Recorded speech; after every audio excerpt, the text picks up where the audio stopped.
नमस्कार, मी सचिन गव्हाणे आपलं स्वागत करतो मेट्रो नाईट या बुलेटिनमध्ये। बुलेटिनची सुरुवात करूयात एका ब्रेकिंग बातमीनं।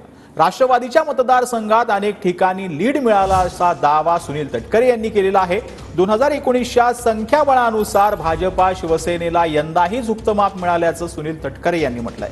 तर भाजपचं नेतृत्व आणि शिंदेंना आम्ही सोबत असल्याची जाणीव असल्याचं देखील तटकरे यांनी म्हटलंय। राष्ट्रवादी काँग्रेस पक्षाच्या बऱ्याच आमदारांच्या मतदारसंघामध्ये आता बीड आहे, ज्या ठिकाणी महायुतीच्या उमेदवारांना निश्चितपणे मताधिक्य मिळालं।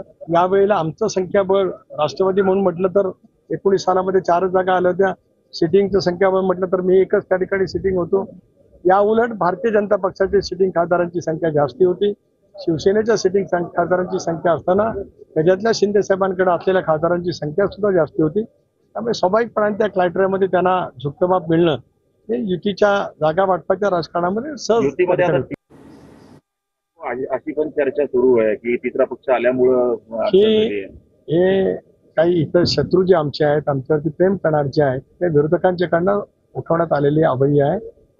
भारतीय जनता पक्षाचं शीर्षस्थ नेतृत्व असेल, राज्याचे नेतृत्व असेल, शिंदे साहेब आणि त्यांच्या पक्षाचे नेते असतील, त्यांच्या मनामध्ये आम्ही सोबत आल्याच्यामुळे नेमकं काय त्यांना त्या संदर्भातली नक्कीच त्या संदर्भातली जाणीव आहे।